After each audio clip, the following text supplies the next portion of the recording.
Not only is Castlevania Symphony of the Night a masterpiece of video game design, it's teeming with references to history, religion, literature, and folklore. This is the Annotated Symphony of the Night. Welcome to the Clock Tower, a recurring Castlevania level dating back to the second stage of the first game for the NES. In this series, it was the first to introduce many of the mechanical hazards that we'll find deeper into the area, as well as the ancestral home to a few of the monsters that Alucard will do battle with. From a historical perspective, clock towers were an evolution of bell towers. Since personal timepieces weren't commonly carried until closer to the 1800s, bell towers in towns and castles would ring to denote the hour of the day, as well as alerting people to important events or summoning citizens to mass. Large structures that bore the faces of clocks and sundials, though, were found in Greece and China before the 11th century, according to Wikipedia. What we consider a clock tower today came into vogue in Europe around the 1200s, making this clock tower somewhat common by the time the game takes place. This area could have been started very early on, in fact. Through the marble gallery and into the outer wall, the clock tower, typically an early level in previous Castlevania games, represents a logical next location if a player was making their way through the game on a more linear path. However, as the crumbling bridges show, this area is merely meant to be tasted by the player, not completed. With his base abilities, Alucard cannot jump the gaps formed on the bridge and will require the leap stone to successfully make the journey into the clock tower proper, which is the only item necessary to complete the area and kill the boss. However, the form of bat is compulsory to completely map it, so a first-time player would probably come back through this way a third time to see everything it has to offer. Of course, we're taking an optimal path though, so this doesn't really matter to us. A couple of things to note about the clock tower though. First, there are no relics found here that are required to finish the game. While it's absolutely necessary to map the area for 100% completion and therefore the best ending, in the grand scheme of this game, the clock tower is an entirely optional location. Second, it's the only area in the game without any save rooms, making a run through earlier with perhaps only the leap stone to be a real gauntlet challenge. Finally, depending on the route you have taken to map this game, the clock tower is the unique distinction of being the only area that can be started from the ending and completed in reverse. It connects to the castle keep, which we mapped quite a while ago, and that's where we'll end up at the end of this video. So let's get to it then. We've already seen three interesting enemies. The small Phantom Skull and Large Skull Lord, called the Flying Skull and Big Ghost in the Japanese version respectively, are both a sort of evolution to the normal ghost enemy that we encountered in the Marble Gallery, itself a resident of the clock tower from the NES original. The Phantom Skull drops a resist dark consumable and a felt hat, which raises defense and intelligence by +1. While the Skull Lord drops a scimitar and skull shield. The games have used large skulls and giant skulls as bosses over time, starting with Death's second phase in Castlevania 3 for the NES and Rondo of Blood for the PC Engine, but it's a normal foe here. Incidentally, this enemy depicts one of the key technical differences between the PlayStation and Sega Saturn versions of the game, as the latter system had trouble with transparent effects like the Skull Lord's death animation. The flail guards on the bridge are known as the Skeleton Morningstar in the Japanese version, and originated in Rondo of Blood. They drop some pot roast and, of course, a Morningstar weapon. In the scope of this game series, the Morningstar is an item with a lot to unpack. In practical terms, it's a club with a spiked ball in the end, like the one this enemy would drop, which in this game is a blunt weapon with a +11 to attack. The more ball and chain type, though, is considered a flail weapon, which came in one- and two-handed types, and is what the flail guard was packing before we killed it. Traditionally, this franchise has used flails to represent upgrades to the Vampire Killer Whip carried by early series protagonists, until Rondo of Blood, where the leather whip was ditched entirely in favor of it. While the Morningstar Club with Spike's weapon has been used since antiquity, the flail was considered a commoner's weapon, where it surfaced in the late Middle Ages.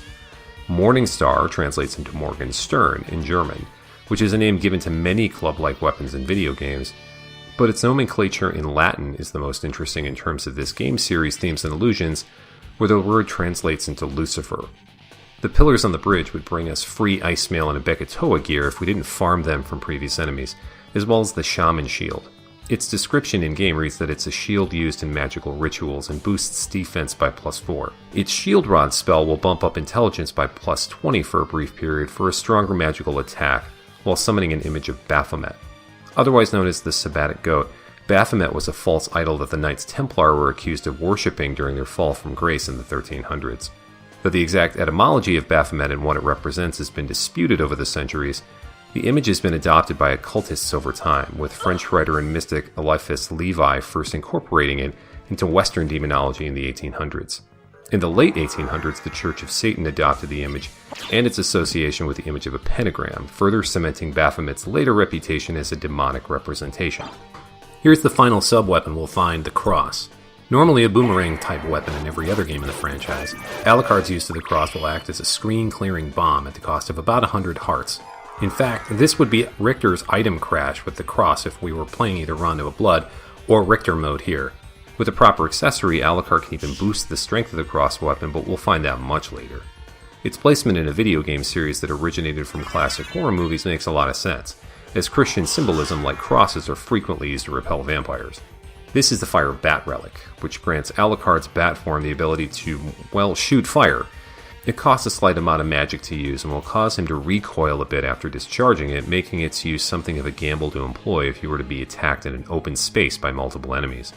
There's a roundabout way of strengthening it, though, but we're going to find that down the road in due time.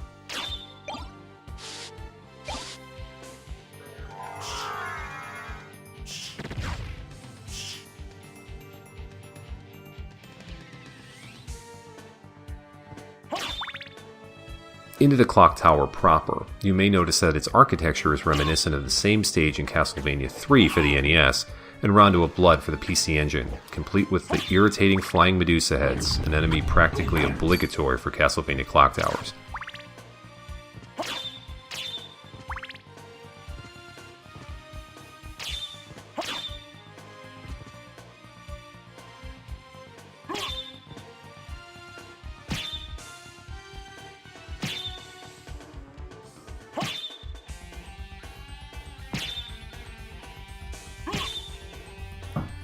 Let's stop here for a second. The next room has a harpy enemy, but it's a little busy in there, so let's try to get things out of the way right now.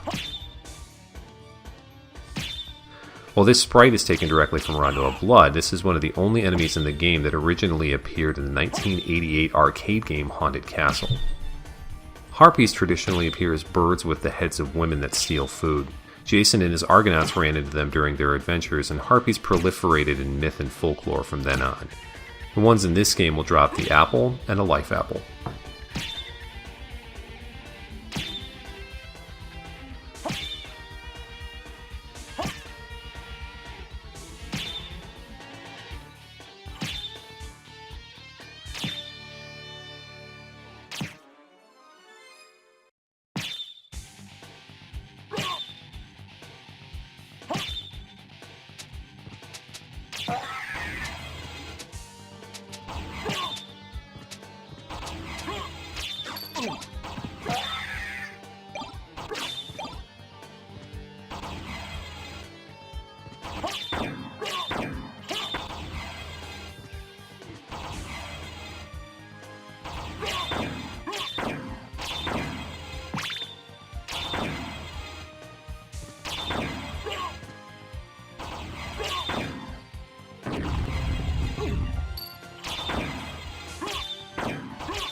The gears on the walls will deliver a subtle click after they've been attacked a requisite number of times to open a hidden door in the next room.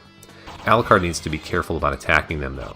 Familiars that get too close can attack and cause the gears to move, and the backswing of a weapon, usually a welcome side effect of missing an opponent, will also knock a gear out of position, so be cautious.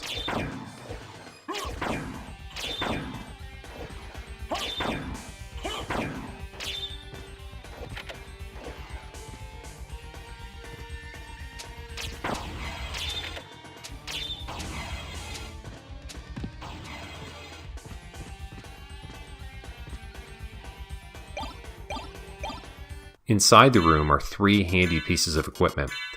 The steel helm boosts defense by +3 and intelligence by +1. The gold plate is something that we could have farmed from the blade or hammer giants. The real prize is the star flail, which is perhaps the fastest blunt weapon in the game. It's a subtle animation to notice, but a sonic boom motion will cause an energy burst as well.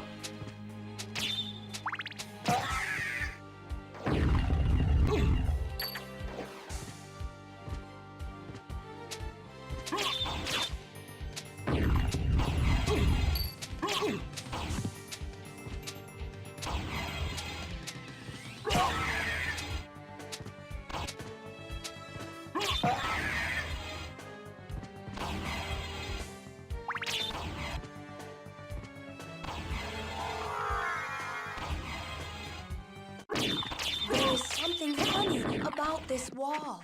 This more obviously hidden room is where the actual clock of the clock tower is located, as well as our annoying old friends, the flea armor.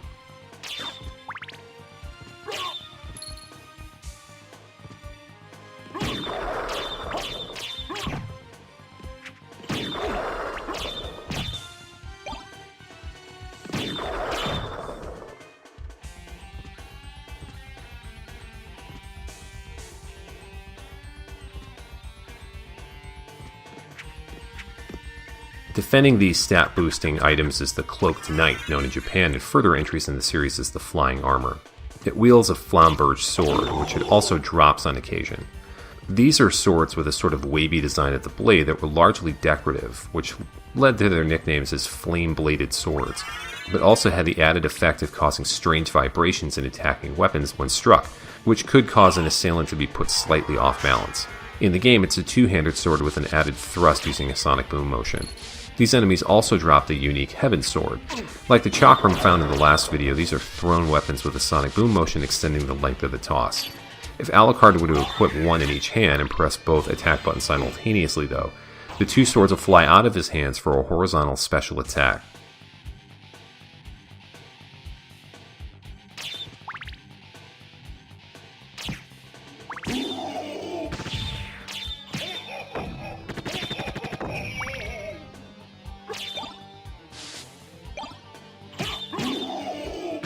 Here again are the Sword Lords that we encountered in the outer wall, but with one significant difference, a ghostly afterimage that will continue to fight after their demise. These are separate enemies in the Librarian's Bestiary that go by Vandal Sword in the North American version and Alastor in the Japanese version. Its transparency is courtesy of the PlayStation's hardware like many other enemies in the game, and it floats around the room to attack unless killed immediately after leaving the Sword Lord's corpse. The name Alastor comes from several different uses in Greek myth that share a common trait that they were all spirits of vengeance akin to Nemesis. In demonology, an Alastor may refer to a nefarious spirit that will possess people. It drops two weapons of some note. First, the Holy Sword is perhaps the most useful of the elemental brand one-handed swords in the game due to many enemies' inherent dark affinity. It will cause a holy burst attack with a fireball motion. We'll actually get one of these for free during our exploration of our previous areas soon. The second is the very interesting Muramasa sword. The name from the weapon comes from a school of sword crafting founded by Muramasa Sengo in Japan during the Muromachi period. A genius swordmaker but an angry, unbalanced man, myths started to surround the weapon and that the smith's own madness were forged into the blades, and a common folk legend is that they must draw blood before returning to their scabbard, be it from the wielder's enemies or themselves. This is one of the few weapons in the game that can be used to heal Alucard, this one having a permanent state of the Dark Metamorphosis spell so it will heal while absorbing enemy blood. It's ostensibly useless though, with its slow attack speed and stats that will initially weaken the player. However, the Muramasa gains strength with each blood heal acting as a sort of experience system for the weapon. The Castlevania wiki from fandom.com lists that it will gain an attack level for the amount of blood heals according to the mathematical equation found on the right. While this means that the higher the attack levels climb, the gulf of blood needed gets exponentially wider, but it also has the highest potential damage in the game if properly built, with a cap of plus 999 attack. Even better, the swing of the weapon gets faster as it gets stronger, and a multiple blade attack appears after it crosses a certain threshold. Great, right?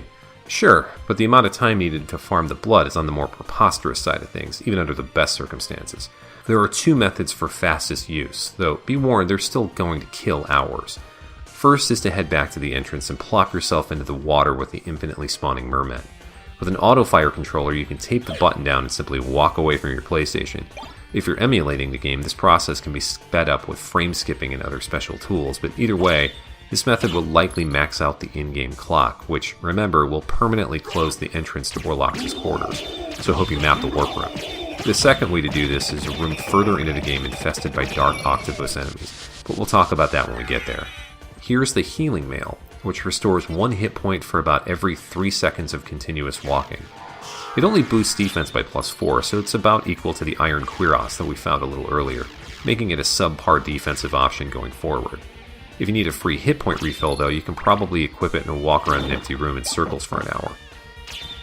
These Pendulums are a series mainstay that started in the Clock Tower level of Dracula's Curse for the NES. A little later will happen upon other classic traps from previous Clock Tower levels. This is Karasamon, the boss of the area. Known as Malphus in the Japanese version, Karasamon is a sort of reference to the Karasu Tengu, or crow demon, in Japanese folklore. Tengu can take many shapes, but are often depicted as a sort of birdman, or with a red human face and long noses. Malphus in demonology is one of the great kings of hell, according to the Pseudo-Minorca Daemonum and the Lesser Key of Solomon. It's a demon known for building towers and strongholds, so it makes sense that it would be in here in a high clock tower. Not to spoil too much, but this will become a regularly occurring enemy later in the game that will drop a Resist Dark consumable and the Ring of Feyenoord. The ring is one of 3 in the game that boost multiple stats: Strength by +7, Attack by +1, Constitution by +7, Defense by +1, Intelligence by +7, and Luck by +2. What's interesting is that this item is another Tolkien twofer. In Japan, it's known as the Master Ring, which, yes, is meant to infer that it's the one ring to rule them all as forged by the Dark Lord Sauron. Feyenoord, though, is a character from the First Age who featured prominently in the Silmarillion. He was a great craftsman, linguist, and warrior responsible for forging the Palantiri orbs and the Silmaril gems, which figure heavily into the early epochs of Tolkien's Legendarium. Again, note this exit and how we emerged into an area that we've already been to, which is where we'll end this time. In the next episode, I'll sprint back through the castle to finish mapping and collecting a few more notable relics before moving on to the final boss. I'll use the time backtracking as something of an appendix for information that doesn't really neatly fit anywhere else, so I hope you're looking forward to it. See you then.